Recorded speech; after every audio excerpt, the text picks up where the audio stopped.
So I'm going to summarize the empirical evidence. The first, before the 2007-2009 financial crisis. Second, the CIP evidence after financial crisis. So two different sections. So we need to review CIP a little bit. From page 12 and page 15 of the CIP slide, we have these expressions. So what is in the left-hand side? When you invest into foreign money market, this is the one you're going to get after 1 year. What do you have in the right-hand side? You're going to convert foreign currency into domestic currency, and you're going to put that amount into domestic money market. So after 1 year, you're going to get numerator. After 1 year, you're going to convert that back into foreign currency. So you're going to use forward market, the forward contract available today to fix the future exchange rate. So that's what you have in the right-hand side. So you have two different investment, one into domestic money market, the other investment into foreign money market, right?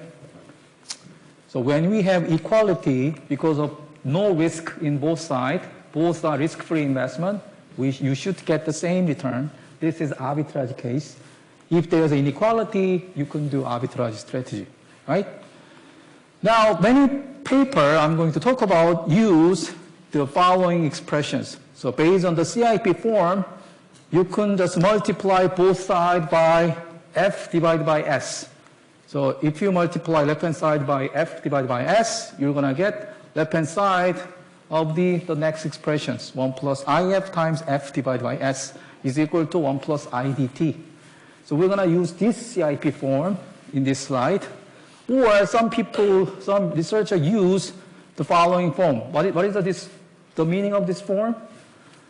So high interest rate currency should therefore discount. This is another the interpretation of CIP we talk about, right? Two different forms.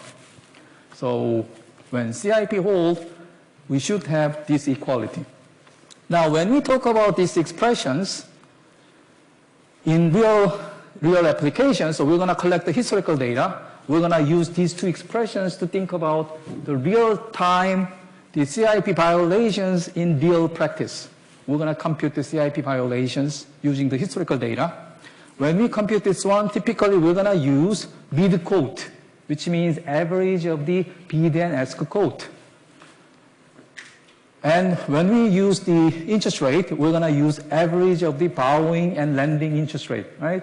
When we actually test CIP, we're going to use average of the bid ask every place.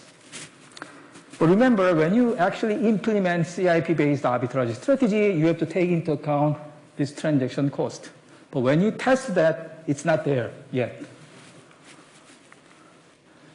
So before 2007-2009 financial crisis, we're going to talk about three different papers. They use the first expressions. F minus S divided by S minus, so what is this? This is from the second expressions. So if you move interest rate differential divided by 1 plus IF into left-hand side, we should have 0 in the right-hand side. So if CIP hold, this should be equal to 0. The difference should be equal to 0. Now since the 2007-2009 financial crisis, people use these expressions. 1 plus IF times F divided by S, which is the first expression, right? They just use different expressions. There are reasons for that. What is the reason? Actually, before 2007-2009 financial crisis, you see really small violations. You don't see many violations there. So this becomes always almost equal to 0. So we don't have to care about what is the arbitrage strategy. Now, since the 2007-2009 financial crisis, you will find many CIP violations. So we learned that if you observe CIP violations, you're going to exploit that, right? What we discussed before is something like this. If you have left-hand side is bigger than right-hand side, what is going to be your strategy? You're going to borrow from D. You're going to convert invest into F. You're going to fix the future exchange rate using forward contract available today. That's the arbitrage strategy. So left-hand side is bigger than right-hand side. You borrow from lower side, convert, invest into bigger side, you can get arbitrage profit, right? So it's easier to think about arbitrage profit using this form.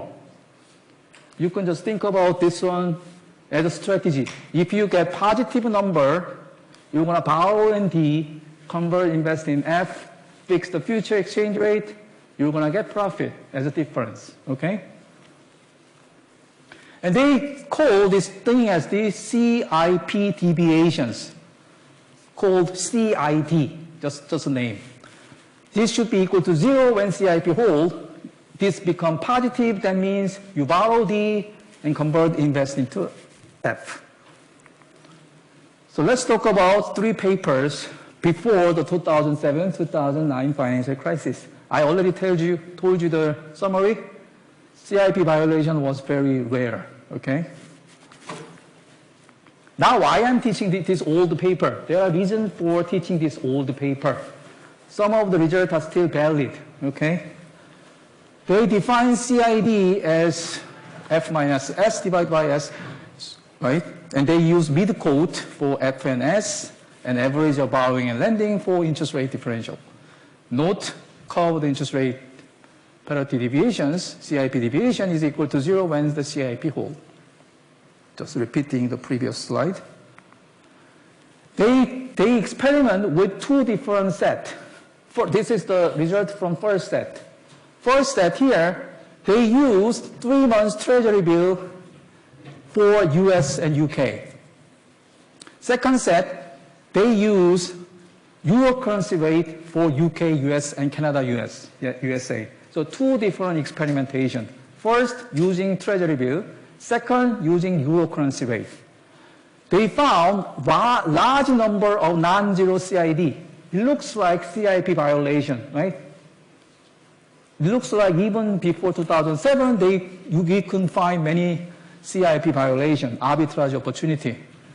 But that's not the case. So we're going to think about why that is not the case. That's important even nowadays. Why we are learning this old paper? Because their discussions are still valid when we think about CIP violations today. Okay? Let's talk about first on the covered interest rate parity deviation with treasury bill. What is the meaning of treasury bill? This one are issued by each country's government. So if you think about CIP violations using treasury bill, it is something like, well, it's easier to see the second expressions. Sorry. Second expressions. So you're going to either buy US treasury bill, or you're going to convert dollar into pound, you're going to buy UK treasury bill, right? Either buy US treasury bill or UK treasury bill. For US-Canada case, you either buy US treasury bill or Canada's treasury bill, right? 2 different investment choice. And we compute CID based on that treasury bill. What is the problem with that? When you use treasury bill, they take into account bid-ask spread. Previously, the expression, we used the mid-quote, but that's not the real number you're going to get by implementing CIP strategy. So they account for bid-ask spread. First, they compute bid-ask spread precisely, and they subtract that from that CIP deviations. What they found is 80% of profit opportunity using treasury bills are not exploitable.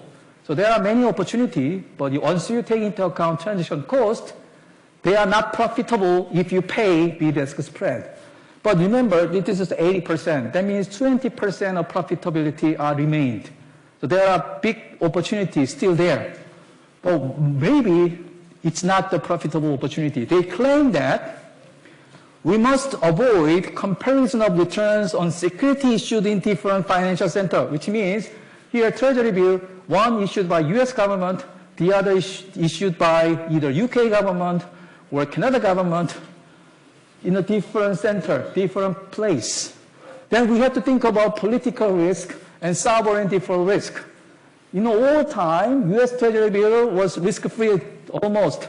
UK, maybe not. So during the 1970s, it was the oil crisis. UK was in this severe recession, whatever. So sovereign default risk could be different. What I'm trying to say here is that when we derive CIP, we assume both are risk-free. Maybe both are not risk-free. Maybe they have different riskiness, right? If they are issued by different government, we have to think about riskiness of each government. And also, we have to think about political risk.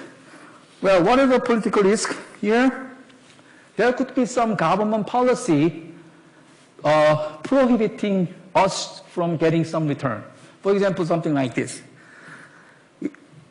This is one example of political risk. It refers to the possibility of government introducing capital control. So when you invest into like some Brazilian treasury bill, maybe you have to go to Brazilian bond market to buy it. So you have to convert dollar into Brazilian real, what is the peso, maybe. So invest there. And after one period, you obtain arbitrage profit, but you have to get that money back from Brazil to US. If the Brazilian government introduces capital control, then maybe you cannot get your money back from there, right?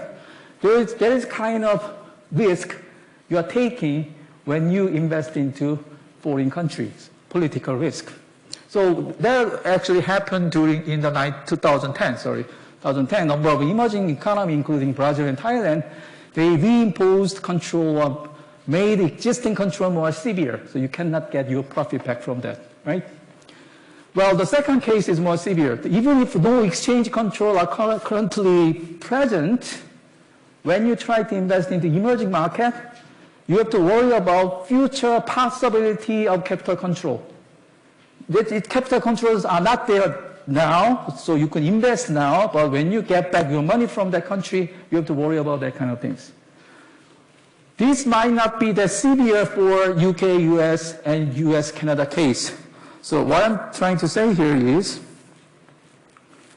why these are relevant. Even nowadays, when you think about exploiting covered interest rate deviations, the violations for emerging market and, for example, US, you still have to use treasury bill. Okay? In topic 2.1 CIP, we talk about the external currency market, where you can borrow foreign currency, you can deposit foreign currency in one place, like London. You can do borrowing and lending in one place. Then there will be no issue like this, political risk. You can do everything in London, then what is the political risk, right? And you can also ignore default risk, because you can borrow and lend foreign currency from similar banks in London.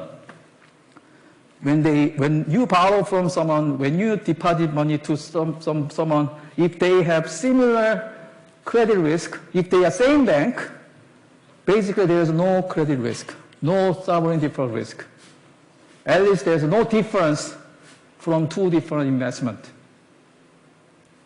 If you deposit either dollar or pound to one bank, you are doing to one bank.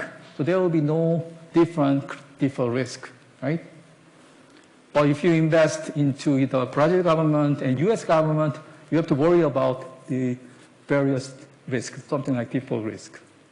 Maybe Brazilian government, after one period, they're going to say, we're not going to pay the interest for our government debt, right? They may say that. So we have to worry about that kind of thing. So this paper is very old. In those days, some people used treasury bills to exploit CIP violations. We need to think about this issue, sovereign default risk and political risk, and also bid-ask spread. This is still valid nowadays when you try to exploit CIP violations using emerging market short-term interest rate, short-term bond, and, for example, US treasury bill. You cannot borrow emerging market currency in London. There's a problem with that, right? So their next test is they use euro currency interest rate. This is the interest rate available, for example, in London. So in London, you can borrow and lend certain currency. Definitely G10 currency. So they use US, UK, or US, Canada. So you can borrow directly dollar, you can invest dollar short term, and Canada short term, UK short term. You don't have to worry about any the political risk or credit risk there. What they found is, after taking account bid-ask spread, so many CIP violations are just gone. No more existence. So in summary, you could find CIP violations when you use emerging market T-bill and some developed country T-bill. You have to think about these various assumptions behind CIP, right? Deferred risk, political risk, bid-ask spread. We can also expect that bid-ask spread are bigger when we talk about emerging market currency. Normally, it's not easy to buy and sell emerging market currency. You have to pay bigger transaction cost, right? So in every sense, observing CIP violation is not enough. You have to prove whether these are valid or not, okay? So this is all the papers, but still very important in the sense, because this one gives us the list of things we have to worry about when we observe CIP violations. Now, these three guys, so before 2007 to 9 financial crisis, it was kind of known fact. CIP violation doesn't exist. They thought like that. No CIP violations, it's arbitrage, everything is just, we cannot just exploit this violation. There's no violation at all. Now these guys said, we may be able to find some short horizon violations by looking at intraday data, every microsecond data, like a 1 second data, microsecond or millisecond nowadays. So they compute like continuous feed for 1 month CIP strategy. So you invest into 1 month treasury bill, or 3 months, 6 months, 12 months. So across different maturity, you think about various CIP strategy. And they compute CID, covered interest rate parity deviations. They find very short-lived 1 second violation of CIP. So they compute CIP violation every second. They find some violations. What is the meaning of that? So this opportunity gives high-frequency trader, algorithmic trader, the incentive to watch the market. So they watch the market every microsecond. They compute CIP violation every microsecond. If they find the deviation, they're going to exploit. What they find is, if you compute CIP violation every minute, you don't see violations. Every day, so you use the closing price for interest rate and spot exchange rate, forward exchange rate, you compute CIP, you don't find it. If you compute CIP violation every minute, you don't find it. You find violation only within 1 second, the next second, right? It's just there, but quickly disappear. So markets are really efficient in that sense. There is a reason to observe market continuously, okay? So CIP is kind of valid to at least our like investor, ordinary investors, high frequency trader, they can exploit this one a little bit, but this is not, we just need to believe CIP whole. That's the consensus before 2007 and 9 financial crisis. Now, after 2007-2009 financial crisis, during and after, we observe huge violation of CID.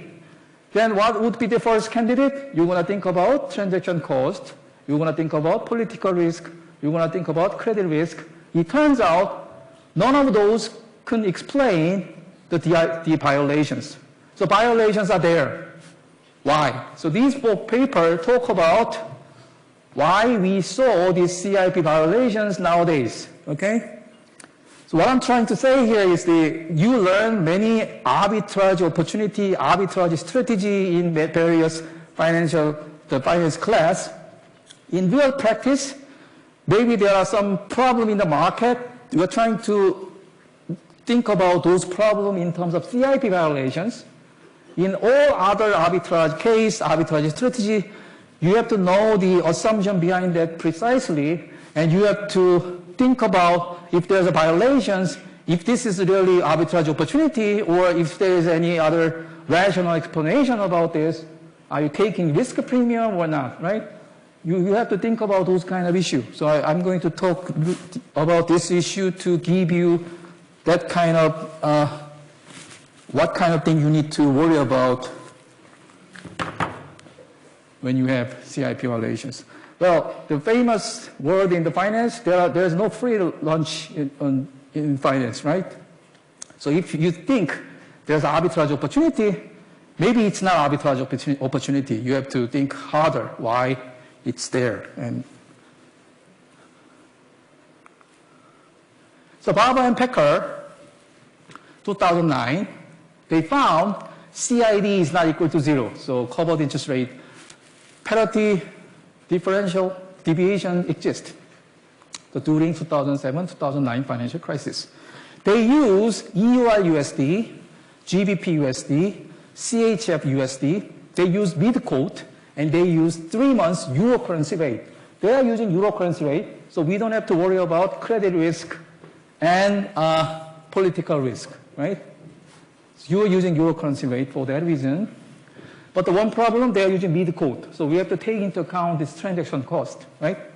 Anyway, they found these numbers are not equal to 0, so CID is bigger than 0, which means from our previous learning, we have this inequality, meaning you have to borrow in D, and convert, invest into F, and fix the future exchange rate using F, you're going to get arbitrage profit, right?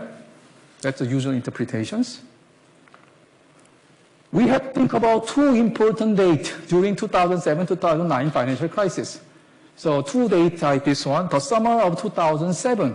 So before that time, there was a rumor on problem of mortgage market in US, subprime mortgage market problem in US.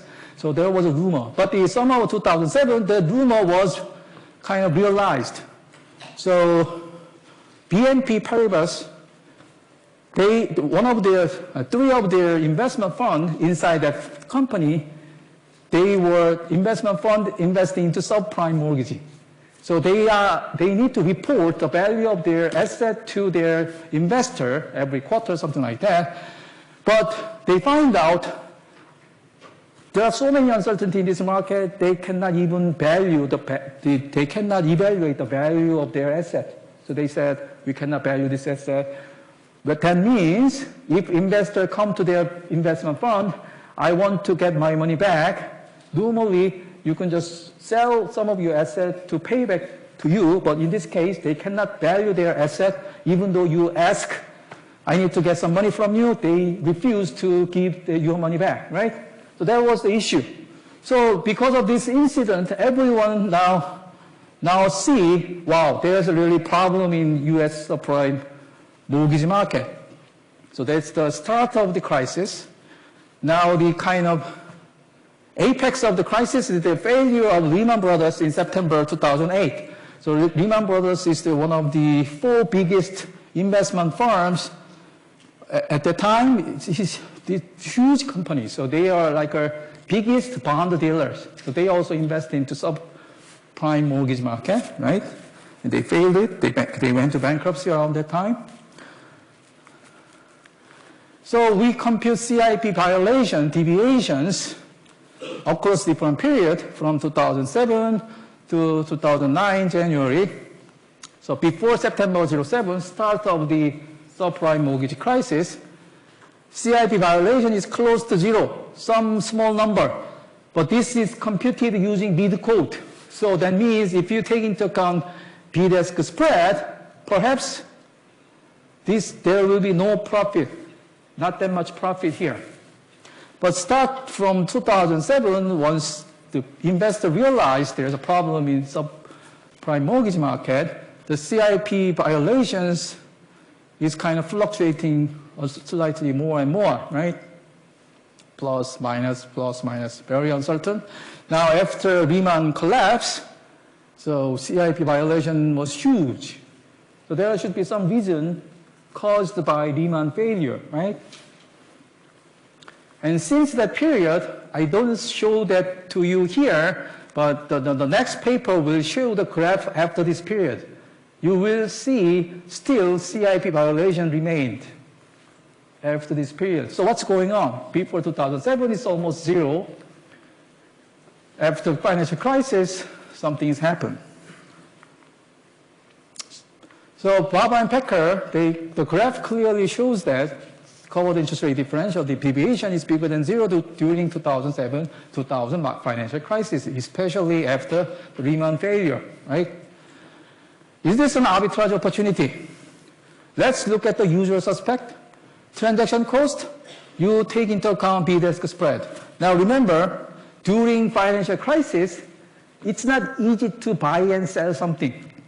Even market maker, market dealer, they don't want to trade a lot during the market, during the uncertain market. That means usually higher bid-ask spread. So why we have big CIP violations? That may reflect a little bit on bid-ask spread. But it turns out, there's a paper on that, the Griffoli and Ronald, they said, if you take into account transaction costs, you still cannot explain this huge violation. The violations are just huge. And do we worry about the default risk? Well, the credit worthiness of many financial institutions worsened. So the credit rating become worse after the financial crisis, even after Lehman collapse. Well, you could say that every financial institution has a possibility of going to bankruptcy now, right? Because one of the biggest investment company went to bankruptcy. Now, do we have to worry about this one? But remember, this is the euro currency. You borrow, lend from same bank or group of similar bank. This is euro currency. You do everything in London, G10 currency. So, even though there's an absolute increase in default risk, that will affect both investment, US, UK, short-term investment, both, equally. Then there will be no effect in terms of, well, when I talk about US-Brazil case, Brazil has a higher credit risk, US has a lower credit risk. The difference could cause some of the CIP violation. Here, you are borrowing and lending from same bank. So same bank has a higher default risk that will affect borrowing and lending equally. Okay? So there will be no difference between two different investments or borrowing and lending. So this doesn't explain. What about the political risk? This is happening in London, so maybe not. And also this is the G10 currency, EUR USD, GBP USD, CHF, Swiss franc. There will be no capital control, or we should expect the minimum interventions from government policy when you try to exploit this kind of thing, right? So, Baba and Pecker says, CIP violation during the financial crisis is not coming from this usual suspect. It's coming from counterparty risk in the forward contract. So what is the counterparty risk? We learned this in the topic 1. So forward contract, you're making forward contract with someone else today. That means you're making contract today, but the actual exchange of money will happen at the maturity, right? You're making contract today, but the actual exchange of money will happen in the future. That means if the counterpart of your contract is somebody else, okay, the next period this guy is going to change his mind and he's not going to fulfill the contract, then what is the use of using forward contract? We use forward contract to fix the future exchange rate. Now the other counterparty is not going to fulfill the contract, then there's no guarantee to remove FX risk, right? The very assumption behind the forward contract is the counterparty of forward contract should fulfill its promise in the future, right? Normally, before crisis, because of their reputations, the normally forward dealer or swap dealer, they are huge bank, big US banks. So they're going to fulfill the promise, right? But during the financial crisis, Lehman Brothers failed. Even Lehman Brothers failed. So if you make a forward contract with Lehman Brothers, after Lehman failed, you cannot convert, you cannot fulfill this forward contract, right? So you are exposed to this counterparty default risk. That is a new ingredient during this financial crisis. Indeed, this counterparty risk in the forward contract was substantially heightened during the financial crisis. For example, when Lehman Brothers declared bankruptcy in September of 2008, there was substantial credit risk attached to dealing even with the major financial institutions. You don't believe any contract with any financial institution, they can go to bankruptcy, right? At that time, foreign exchange dealers did not even want to be exposed to any counterparty in the forward market. They just refused to do any forward contract. Let's suppose, in this case, I'm going to use an example to simplify everything here. Let's suppose UK banks wants to borrow dollar. In order to fully understand what's going on in this paper, we need to understand something here before talking about that. We need to understand this another interpretation of CIP. We didn't learn this one before. We have to learn this one here. Only by understanding this one, we will realize what's going on here. Let's suppose UK banks wants to borrow dollar. They want to get dollar. During the normal time, they can borrow dollar directly from US banks or any UK banks, or indirectly, they can borrow dollar using FX swap. So it's in the appendix. That means the derivation is not going to be in your exam. What you need to know is the interpretations. I'm going to give you interpretation now and a little bit talk about appendix. This is the CIP form. So 1 plus I dollar is equal to, so I had this CIP form. Instead of F, I just put dollar. Instead of D, I just put pound. I told you already the nationality is not important. We can put D, US in D, or UK in D, whatever you want, right? So foreign domestic doesn't mean anything here. So I put just dollar instead of F. I put pound instead of D. So we get the CIP expressions. What was the usual interpretations? Usual interpretation is this is the one you get after put your money into dollar deposit. What is the interpretation to the right-hand side? You convert dollar into pound, put that into pound deposit. After one period, convert pound back into dollar, right? So the left-hand side is the explicit interest rate you're going to get.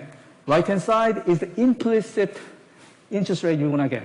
You put $1 on both sides, one in US, one in foreign. What you get is the direct investment or investment into foreign currency, right? That was the usual interpretation. But here, interpretation is different. If you recall this one, so when I talk about CIP, I made an assumption like this. Borrowing rate is equal to lending rate, which means we also use this one to think about CIP, how to exploit CIP violation. There, if we have this inequality, I said you can borrow $1 from lower side, right? That means you can borrow and lend with the same interest rate. At there, we already learned you can interpret left-hand side as if you borrow $1, you're going to pay 1 plus I dollar after 1 year. We already learned that expressions. So left-hand side is okay. Left-hand side is the, you borrow $1 directly from some bank. Left-hand side means you're going to pay back that 1 plus I dollar after 1 year. Now, what's important is something in the right-hand side.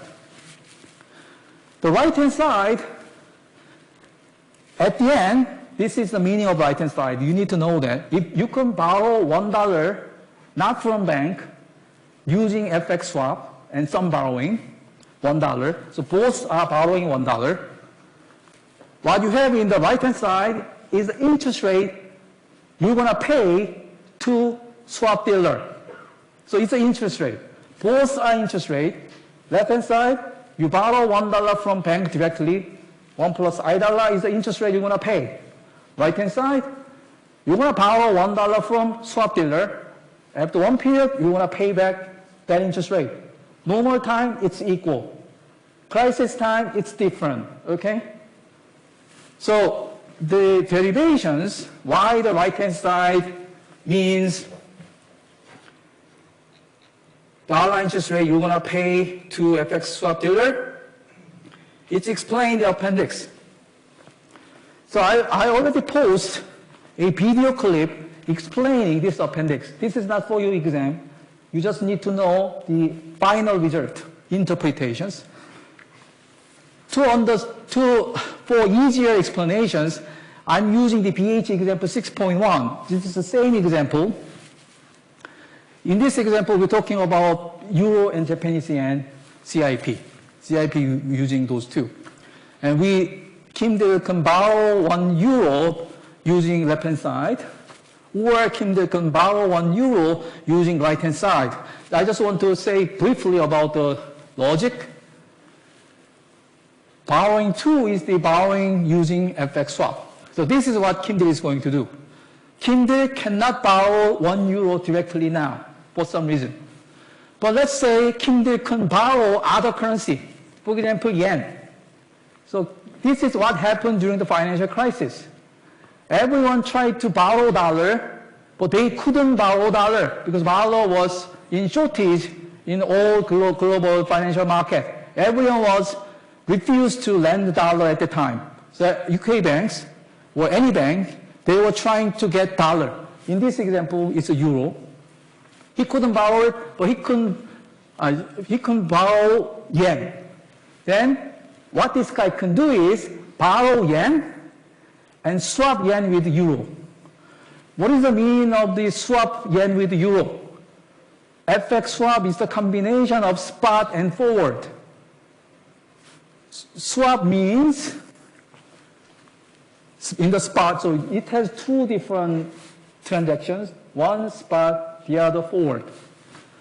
Kim-Dae borrow yen from bank B and give this borrowed yen to swap dealer today. So borrow yen, give that yen to swap dealer. This swap dealer will give you €1. So today, you're going to get €1 eventually, okay? You borrow yen, give yen to the swap dealer gives you €1. So net, you're going to get €1 today. Forward, you're going to reverse the transactions. Today, you get euro and give yen to swap dealer. Forward, you have to do the reverse thing. In the future, you're going to pay back euro, and swap dealer will give you yen. The opposite transaction, reverse transaction. This is FX swap. You do one transaction in spot, you do exactly reverse thing in the forward. You do the opposite things.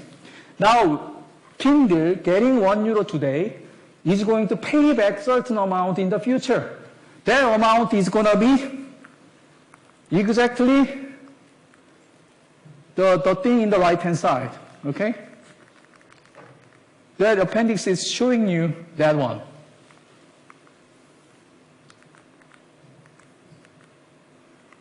That appendix shows you borrow yen, give yen to swap dealer, so today you get €1. After one period, you will pay back right-hand side at the interest rate to euro to swap dealer, okay?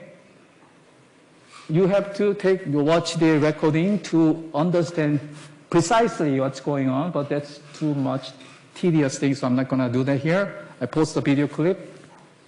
So once we realize this one, what can we do in the next is this. Well, we do that in the next class. So interest rate for dollar, spot exchange rate, interest rate for pound, these are given from market with many investors. There will be no influence coming from forward contract, the counterparty of forward contract. What I'm trying to say here is this F is the negotiated price between forward contract counterparty. In our example, Kim-Dae and swap dealer. This forward price will reflect many things happening in the market. At the end, I will explain next week, because of financial crisis, swap dealer will ask higher interest rate. They refuse to lend dollar during the crisis. If they accept to lend, they will request higher interest rate. That's usual, right? You cannot borrow dollar directly, so you go to swap dealer asking, can I borrow dollar from you? Then swap dealer will tell you, well, if you pay huge dollar interest rate, then I will lend you dollar to you, even though I'm worried about this counterparty default risk. They're gonna change its forward price. In this case, forward price should be lower to get the whole thing bigger, higher interest rate. If you give me higher dollar interest rate, maybe I can lend dollar to you, right? That's what Barber and Packer said happened during the financial crisis. So right-hand side is bigger than left-hand side. Okay? So please watch the video clip to fully understand why right-hand side is the euro interest rate you're going to pay if you use swap to borrow 1 euro, in this case $1. Okay? And think about for the price the one you can change if you want to charge higher interest rate, right? Because forward contract. Because of counterparty default risk, you're going to ask a higher interest rate. That's all we have to think about. Now, let's introduce the concept of counterparty risk. So let's assume UK banks have counterparty risk for the forward contract. So they can make promise today. They may not be fulfilling their promise at the maturity. Counterparty default risk. And UK banks cannot borrow dollar directly from money market. This is a realistic case during 2007 to 2009 financial crisis. We call this as the global dollar shortage crisis. Everyone was looking for getting dollar, but dollar wasn't available that much at the time. So what is the counterparty risk during financial crisis? The UK banks may not fulfill the forward contract in the future. In other words, they may not pay back dollar to US banks after one period. So they're going to buy dollar using FX swap today, but they're not going to pay back dollar after one period. That's the counterparty default risk. Barber and Packer argue this is an important reason for the CIP violations. If UK banks cannot pay back dollar to US banks after one period, in the future, at the maturity, US banks end up with having unwanted extra pound. So remember, FX swap dealer, UK banks borrow dollar today, they pay back dollar tomorrow, right? They're giving pound today, they are getting pound back tomorrow. So if UK banks do not fulfill this promise at the maturity, UK banks have more dollar because they didn't pay back, but US bank, they have unwanted extra pound. You may think why this is problematic, right? So they still have pound. They don't have dollar, but they still have pound. Why there is a problem to US banks? Well, remember, this is US banks. They measure everything, profit and loss in dollar term. Now, during financial crisis, what usually happens is the safe haven currency like a dollar and Japanese yen, they appreciate against pound. So when US banks have unwanted extra pound, that means in dollar term, they are losing, okay? So they don't like to have the pound at the end. And also, during the crisis time, this is the crisis originated from US. So they were worried about bank run and many other things. What they want to have is they wanted to keep dollar inside their own bank. They didn't want to lend dollar too much, right? Because of both reasons, they hate to lend dollar today. They worry about counterparty default risk today, right? If you are in crisis time. So in other words, UK banks on the dollar borrowing side, so they are borrowing dollar using FX swap, were perceived as a risky with counterparty risk. They are not going to pay back dollar tomorrow. So US banks think UK banks are risky. Then US bank will ask risk premium for taking. So if US bank, US bank, if the US swap dealer were the swap dealer, if they decide to lend dollars to these UK banks, they're going to charge some risk premium because they are taking this counterparty for risk, right? We talk about this one. They're going to change for the price. So I think not the US banks, this should be more like a US swap dealer. But in real practice, US banks could act as a swap dealer. So I think you can replace US banks with US swap dealer. It's almost the same thing. So anyway, so we have to add risk premium. So that means during normal time, you have this CIP relationship. So borrowing directly or borrowing indirectly, you have same interest rate. But during crisis time, they're going to charge higher interest rate when swap dealer lend dollar. So by reducing forward price, so that what they are getting is going to be bigger than what you're going to get if you just lend dollar directly, right? So let's say you don't know what happened here, and just take a look at the CIP violations. And if you just take a look at these CIP violations, you will say something like, okay, given these conditions, I'm going to borrow dollar and convert invest into pound. After one period, I'm going to convert back into dollar. I'm going to get riskless profit. That's what you learn in Topic 2.1. But that's not going to be realistic in this case anymore. First of all, you cannot borrow dollar directly, right? Because that's the beginning of this issue. You cannot borrow dollar initially, so you are going to borrow dollar using FX swap. So who can exploit these kind of conditions? Only some US banks, high-rated US banks could exploit these conditions. They are able to borrow dollar from somewhere, and they are able to act as a swap dealer to lend dollar through this swap deal, right? So only some banks could do this one. Then what would be the interpretations? Is that the risk-free profit? This is not arbitrage strategy. You cannot borrow dollar directly during crisis time, right? That's the first sentence. Second sentence, so some bank could actually borrow dollar and do this kind of swap thing to make some profit. But this is not an arbitrage strategy. They are taking counterparty for risk. And they are willing to lend you dollar because they are willing to take the risk. But if you want me to lend the dollar, you have to pay me some premium. So that's the lower price. So everything is just the risk premium, okay?